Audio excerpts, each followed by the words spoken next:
at your company account management global accounts team. Welcome everyone. I'm really excited to be with our guest speaker today, Deborah Serri. So Deb, I'm going to introduce you. Deb has spent her career at the intersection of product and strategy, instructional design, and immersive learning. She currently runs her own consulting business helping EdTech, healthcare, and retail clients on product strategy and their educational needs. Deb holds a master's degree in digital media design, learning, and is passionate about selling customer problems while helping users learn more deeply and more meaningfully. So if you haven't got a chance to talk with Deb, please be here. Always a fun and interesting conversation. So today we're talking about immersive learning, and you'll all see you have a pen and paper on your desk. I'll let Deb introduce our activity. Hi everyone. Thanks for having me here today. Great session. Hi everyone. Thanks for having me. Wonderful content so far from all the sessions. Thanks, Magic EdTech. So we're going to start off today at your tables, or if you're not at a table, just hop over to a table. We're going to do some group interaction to kind of prompt the idea around immersive learning. So just spend maybe 5 minutes or less with those around you with the post-it notes and a pen or marker, and come up with 3 to 5 post-it notes on what immersive learning means to you. You can agree on that or not agree, or everyone's got your own idea. Go ahead. Sure.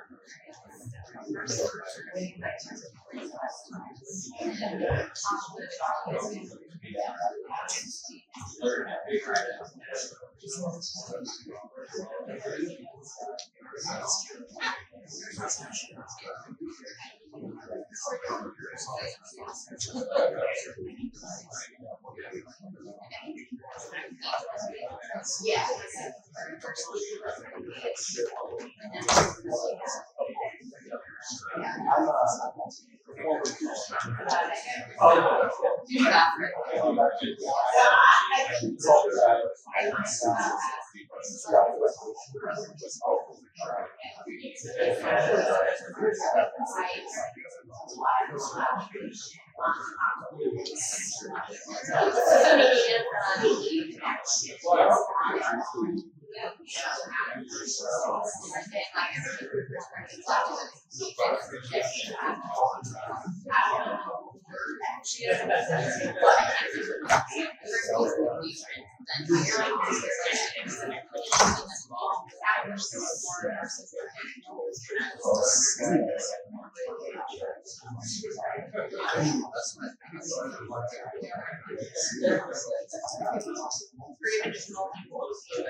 That's right, yeah.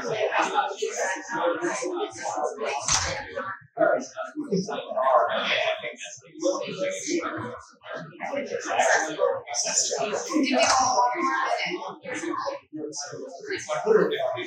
me one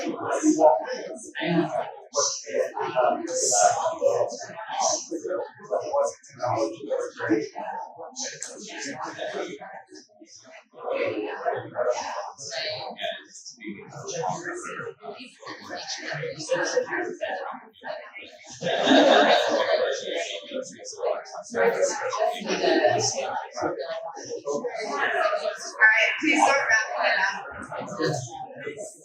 Yeah, I'm using your phones for this. Alright, why don't we start at this table at the front? Can you read off your 3 to 5 words for us? Share back with the group.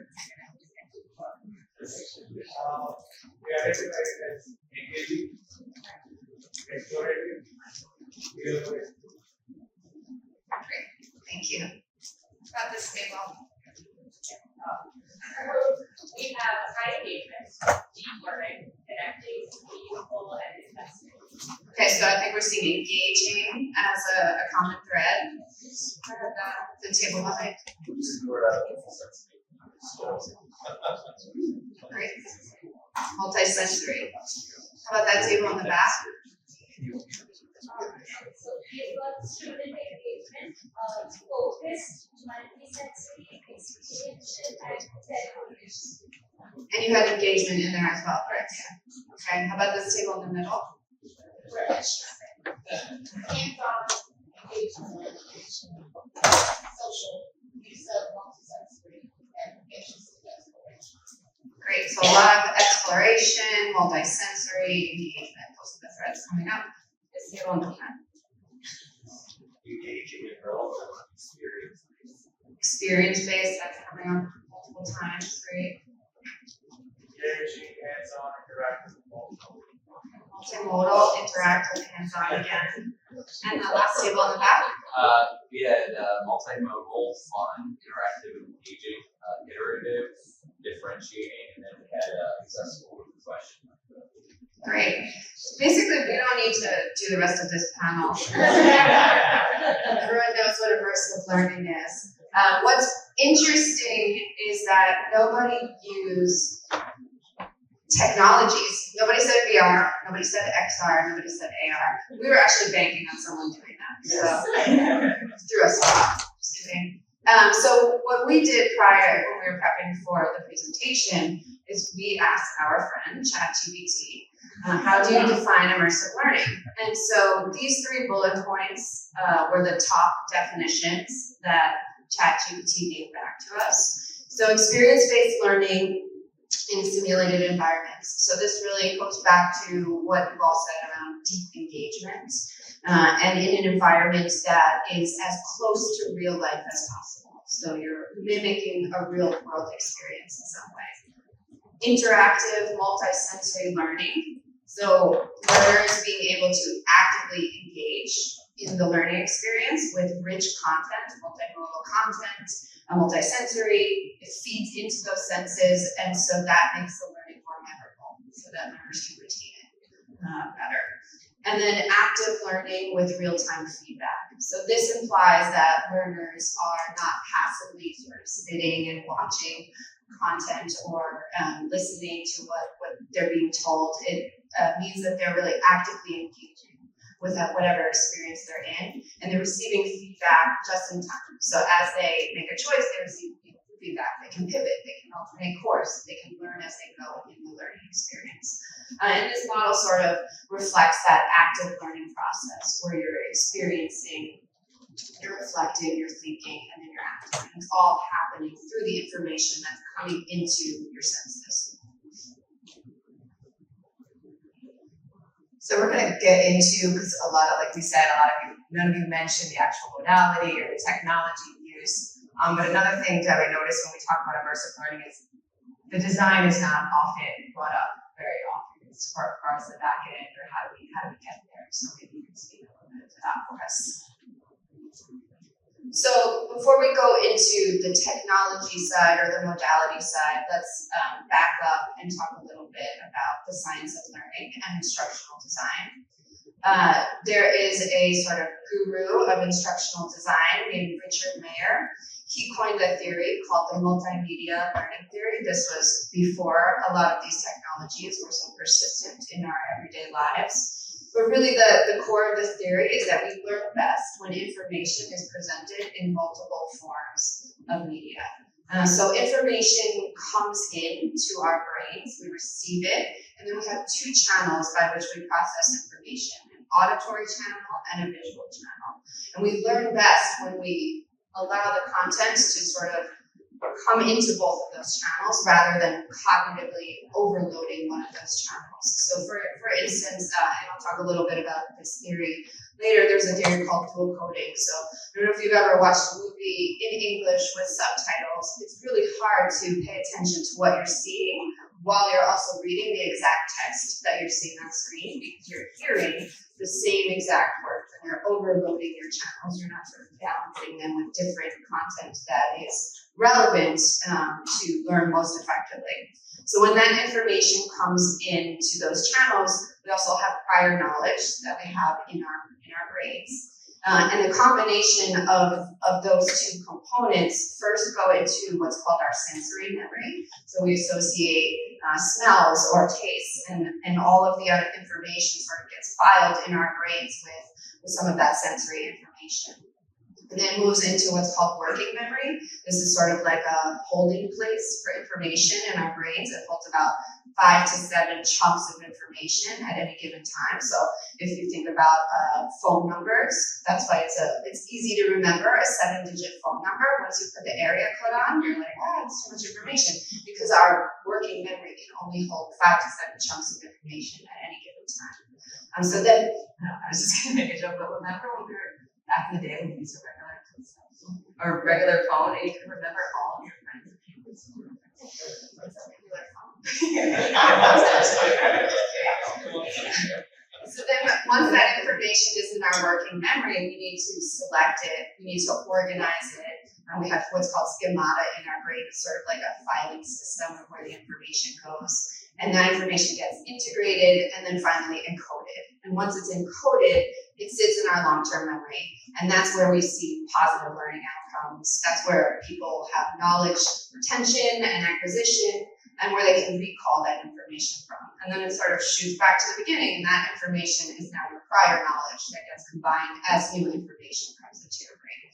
So that's a high level, very high level overview of how we process information. But if the information comes in multiple forms of media, it helps at the end with those positive learning outcomes. So then when we start layering in the technologies, things like VR, AR, XR, and we combine that with designing learning experiences with instructional design principles, that's where we really come to the crux of immersive learning. So the intent of building instructional design into learning experiences and how you create products or content is that you think about active knowledge construction. We want learners to actively participate. We want them to be involved in the learning experience. And they do that by receiving that feedback, for example, just in time.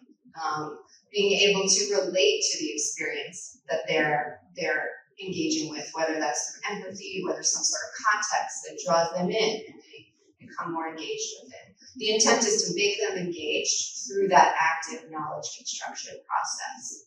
And then we've put some examples here of some instructional design principles. I can't really see this without my glasses, but so I'm just going to call out a few. So scaffolding is the idea that you build complexity over time in your learning experience. So you start off easy, and then you start making it more complex and more difficult and more challenging as the learner goes through. Cueing is this idea that you call out specific text or images, or you draw attention to whatever content you really want learners to learn. So on this slide, for example, immersive learning is in purple. That's a cue, so you can pay attention to that text on the slide. I talked about dual coding already a little bit. Segmenting is the idea that you cut your content into those chunks so it flows better in your working memory, but also you give learners the ability to control the pace at which they operate through the learning experience. They're more engaged if they can press pause and then launch, or when they can control the speed at which they interact.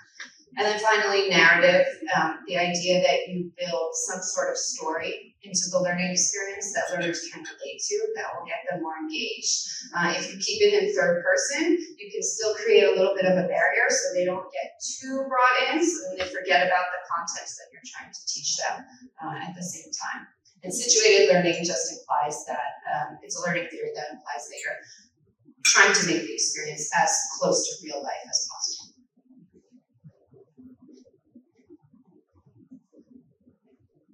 So, and Deb, in thinking about the modality and how we get to that one, and I know certain things just come to mind, like games and VR, and it's reminded me of back when I used to go visit K-12 schools, and I used to visit a lot of principals, and at the time I was selling adaptive learning program on a tablet, and it was adaptive math and English for students. And there was some interactivity as far as drag and drop and things like that, but I would always get questions of, well, what about games? Don't you have games? Students like games. And I was always asked, well, why do you want a game? Are students asking for it? Do you think it's producing the right outcomes that you're looking for? So just kind of thinking your experience and thinking about, bringing back to our learning efficacy, how do we know when to choose the right type of modality? So for second grade math, is it the right choice to do an immersive program or, implement VR versus, the example before of doing a heat pump, doing a simulation, having some experience of how to actually do that in a simulated environment might be a different use case. Yeah, I think that it's really easy to get caught in technology trends and emerging technology trends and say, we need to have a VR product, we need to put it in the market. And so leading by the modality or the technology is not ideal. The technologies afford us the ability to present that information in multiple forms of media.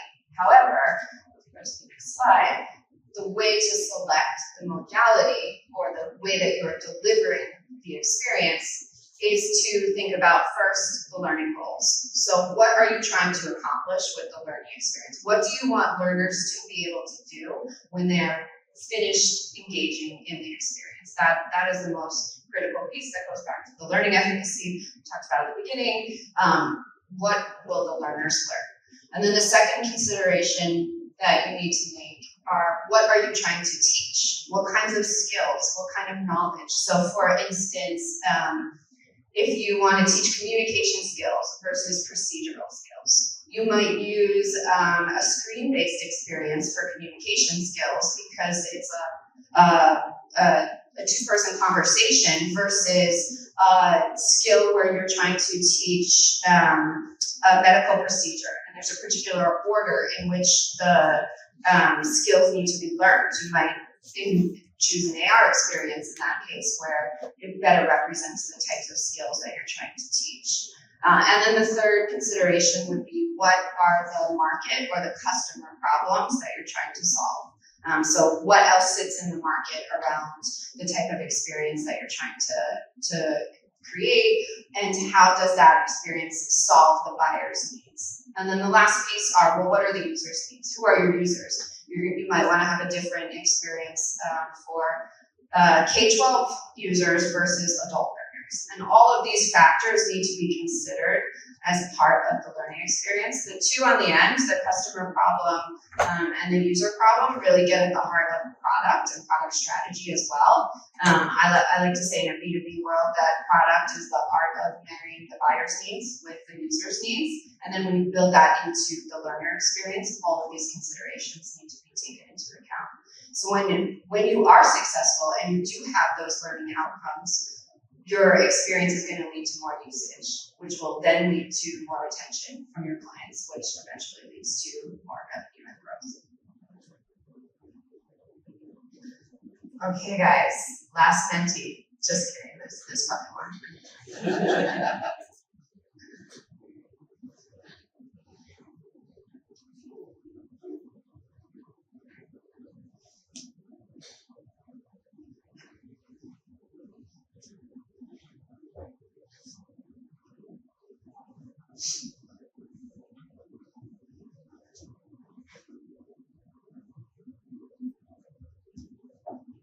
Okay, so as you think about your own programs, what's the biggest challenge you face when it comes to scaling immersive learning?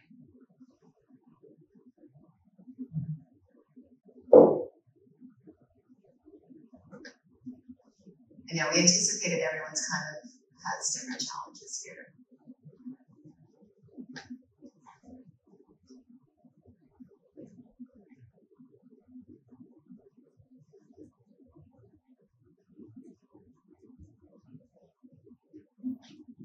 So budget seems to be the top with 21.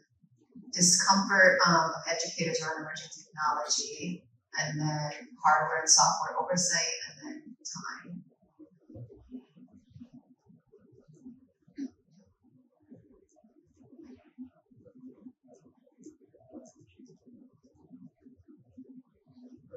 So I think with immersive learning, it's obviously come a long way in the last few years, but it's infrequent that we've seen success at scale with implementation around immersive learning. And these are the most common challenges that we see. So with budget, for instance, you have to think about the types of modalities that you're delivering. If you need to purchase VR headsets, or is that something that you're asking your users to pay for on their own? So budget is one that comes up quite a bit. Time. How do we fit this into our current curriculum? Are we adding on to what we're already doing? Teachers, if you're talking about K-12, teachers have no time as it is. So now you're giving them another type of learning experience that they need to figure out and implement correctly in their classroom. The third one we have would be hardware versus software. So most learning is delivered by software. And so once you start introducing other types of immersive learning experiences, do students need to use a phone? Do they have that VR headset? There's a lot of challenges around how do we balance that? Who's overseeing it? Who's implementing it? Who's responsible if there's technical challenges? Who comes in and helps? There's a lot of layers. And then the last one we see most commonly is the discomfort with emerging technologies. So if in higher education, for instance, maybe some of the educators are used to using floppy disks, if anyone recalls that. And so there's discomfort with new technologies as they evolve. I think that's shifted a bit with AI and the use and comfort level with AI, but you still have other emerging technologies that can greatly enhance learning experiences that there's discomfort with, especially with just the concept of change in general.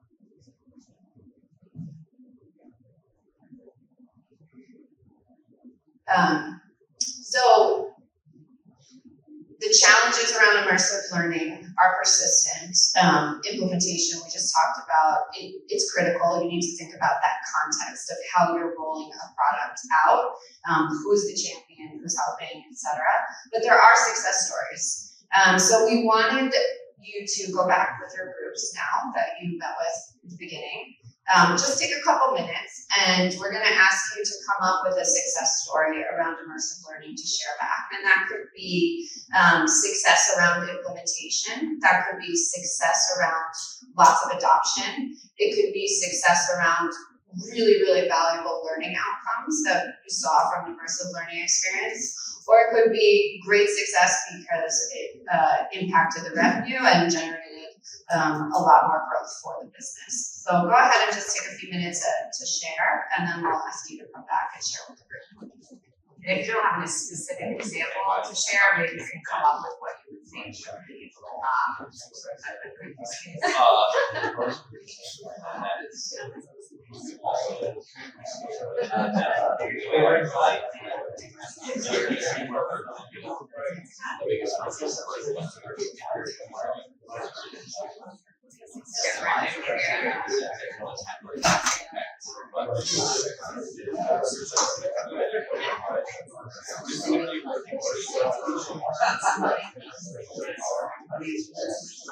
No, she's asking for examples.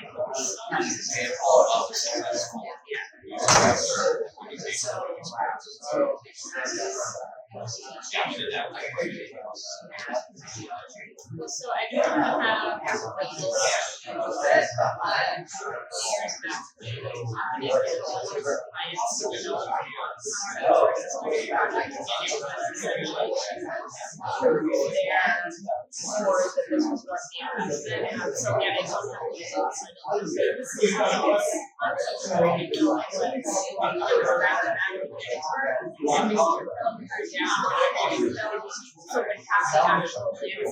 nature, and then really brought in experts, so let's look at that.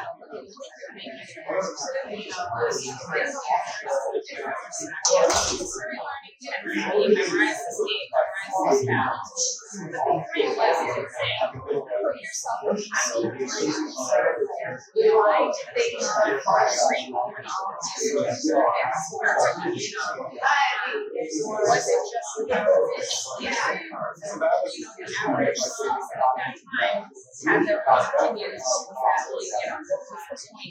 have their own opinions so I work in academia. This is a clear but I do that kind of thing.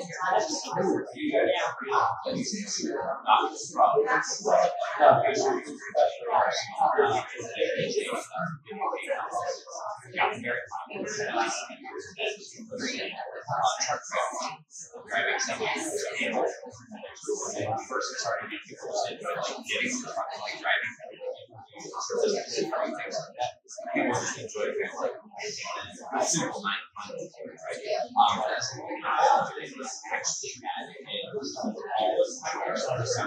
and it actually became such a good guide for it. When I was younger, we looked at advertising space as a fun players game to somewhere like this would be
Wrap it up. Yes. Why don't we start over here in the corner, across the room? Do you guys have a success story to share? Yes.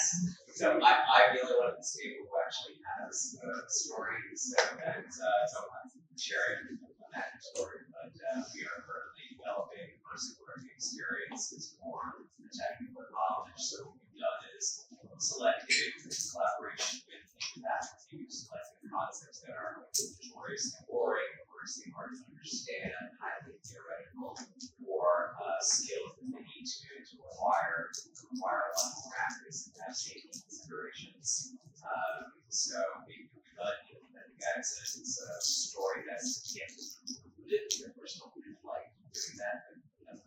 Maybe when we gather next year, we can share more about the success. And I think something that Eric said that's really important to call out is the idea of practice. These types of technologies and immersive learning, it's about practice and repetition and allowing learners, when you combine that real simulated as close to possible real life and you give them the ability to practice, it makes all the difference to take those skills and then go apply them later.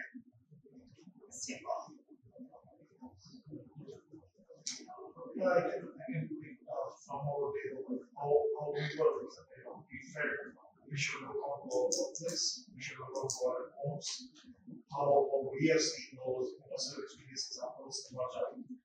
So, talking at a workplace, everyone over here represents a different function, a different enterprise, which is so brand new years. The brand positioning or the service positioning, that is something which I wanted over the last couple of years, that we wanted to do videos. Then we wanted to do videos at 30 seconds that how do I announce what is coming next? How do I equip that knowledge from me as an enterprise to a consumer at large that what is happening with the organization? So that was a highly immersive experience for messaging, right? Communicate what we are doing and how we are doing, why we are doing this one.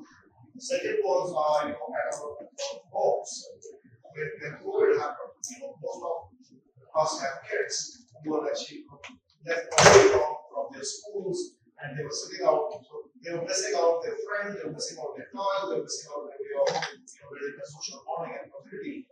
That large, all these games like Roblox, right? Games like many other, like where you are not only just playing, right? You are also learning things out of it and coding. Simple concepts of how two blocks come together, what if that else, those kind of things really work for us. Those are like literally applied learning examples of And that brings to mind, Sarah mentioned games, really effective games that allow a learner to be immersed and engaged. When you build a game mechanic around what you are trying to teach. So in the example you just gave, Roblox, you learned coding, you build that as part of the game, and the learning outcome is to learn about coding, and they're actually coding as they're learning about it. And that's when you can find a lot of success. That's a great example of immersive learning success. We could pinpoint one specific example. I talked mostly from my previous teaching experience as a special educator, and I taught general ed and special ed. I've taught various subjects over the years, but one of the trends that I noticed the most is the move towards a universal design and accessibility framework within the classroom, whether it be the tools that are at the disposal, the way we set up our room, the way that we structure our lessons, even as far as we found a way to write with a specific pen on the smartboard in OneNote for Microsoft that would then in their laptops go real time for notes, so students could scroll it, like do whatever they needed to do to gain knowledge, and using videos, and I mean all sorts of different things. We're always considering these ways of designing our room and our lessons in general like this, so that when it came to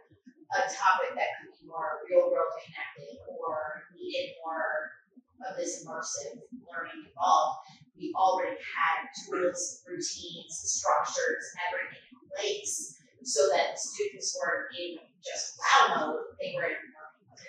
And I feel like that led to more immersive learning experiences versus playing really, really good for one and then we're going to note take for like 5 weeks straight. So that was. I know, Kelly, you talked a lot about user-centered design earlier and user experience. I like to think that learning design is like the sibling of user experience, and when you can combine both, when you design a technology experience, learning experience, a classroom, it becomes so much more powerful for the end user and for the educator as well. How about this too? It's okay if you don't have anything to share. So I started my career at GE, and we were in the process of bringing a lot of engineers to the group. And what they were identifying was, when the training things academically they would understand, but they didn't know how to apply it. So they knew there was a missing piece for the right. Gain the knowledge we can't necessarily apply the knowledge. So they instituted this process where they knew they were working on those systems. There were very real life implications where they made mistakes. And that, I'll use the term fear, but that extra energy of thinking you're working on a real system and the implications can be dire to you, does take the person up to knowledge, and the focus is much more intense. And the efficacy that came out of it was that engineers who were actually, they could not just learn it academically, but now they can apply it in a real world scenario. It was very effective when they competed or worked on those systems. I was the guy who was breaking all stuff behind the scenes, making their life miserable, so I had to come back. But they were very much concerned, but we were breaking in a way that was reinforcing what they learned in training sessions. And it turned out to be extremely effective way of people over that conversation. Yeah. think there's a lot of data out there that shows that emerging technologies, immersive experiences are far more engaging and lead to more impactful learning. I'll share an example that reminds me of what you just shared. There's a company called SimX that does VR experiences, and one of the demos I did with them was a nursing demo, and it was around diagnosing a patient who was in anaphylactic shock. And so they did a really nice job of building solid instructional design into the scenario where there's the spouse of the patient and they're like right on your shoulder the whole time, like, touching you and being like, what's going on? Having a freak out about their spouse who is the patient.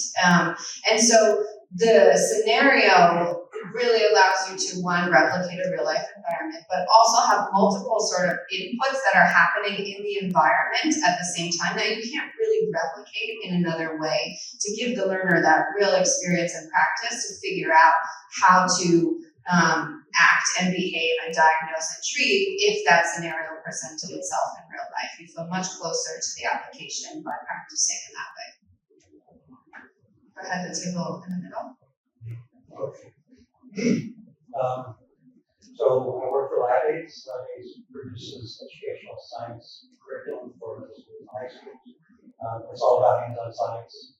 Our mission, we've been for 60 years, hands-on, letting them their chemical bottles, dropping things, seeing reactions, kids seeing things in real time. So that's very immersive. Recently, we've taken a product we had 12 years ago with the help of magic, a little louder than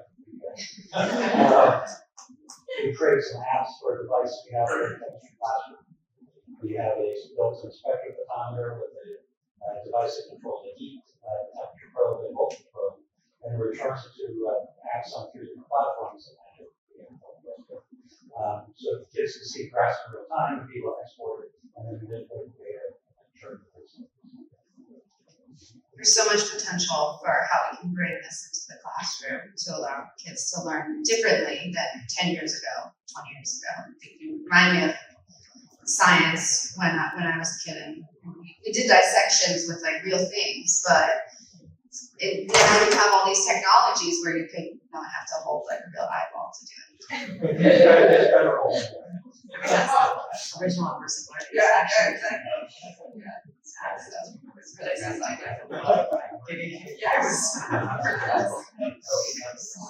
Okay, this table over here. Sure, briefly. I'm Sal.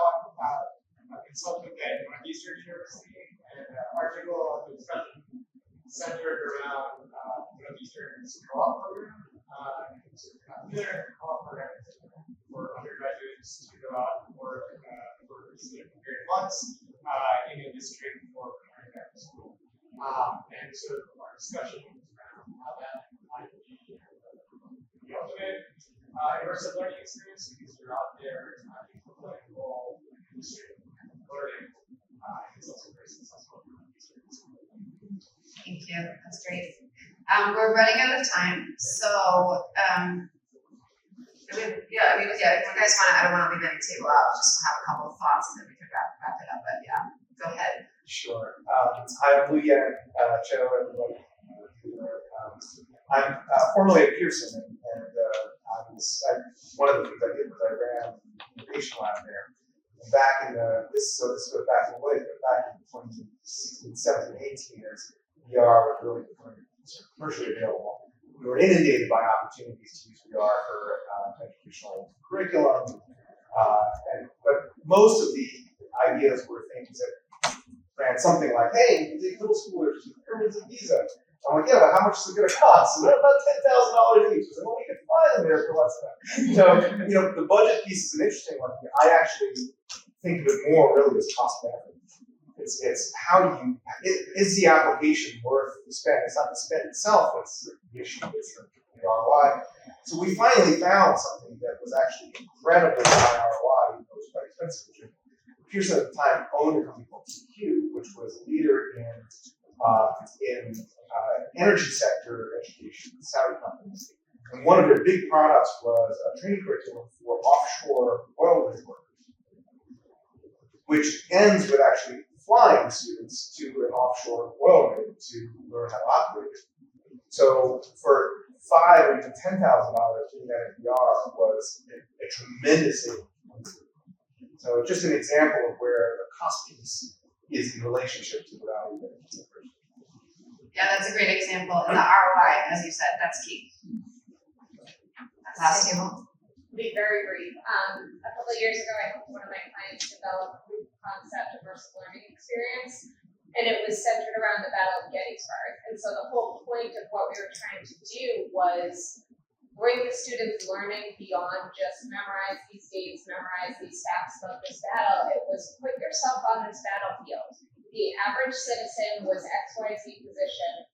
What made them stay when all these soldiers are advancing at you? And that brings them to a deeper level of understanding of what was going on at that period of time. And it really helped to bring it beyond just, like I said, memorization and into actual application of what's going on with this learning. And perspective taking and empathy. Well, thank you all for sharing. Those were great examples. No, I was just gonna ask you, please, wrap it up. What barriers? What's So, coming next? all of these examples shows us that there's so much potential for the future of immersive learning. We know that learners learn more deeply, they learn more effectively. We can have higher revenue. There's lots of positive impacts. I personally would love to see using some of these immersive experiences where you build assessments and remediations into the experience themselves so that the feedback ties directly in to the learner's experience and it becomes this all-in-one sort of experience. I've been eagerly watching VR to see when we have some models around eye tracking, for instance, and how we can measure how users are interacting in a VR experience and how that then pivots them towards the future and sort of assessing and building models on that. So there's a lot of directions it can go, and I think when we gather next year, we'll probably see more and have more to talk about and hear the success story as well. So thank you all for sharing. We barely even talked about AI. What a story was there. Does anyone have any final questions? Thanks so much, Deb.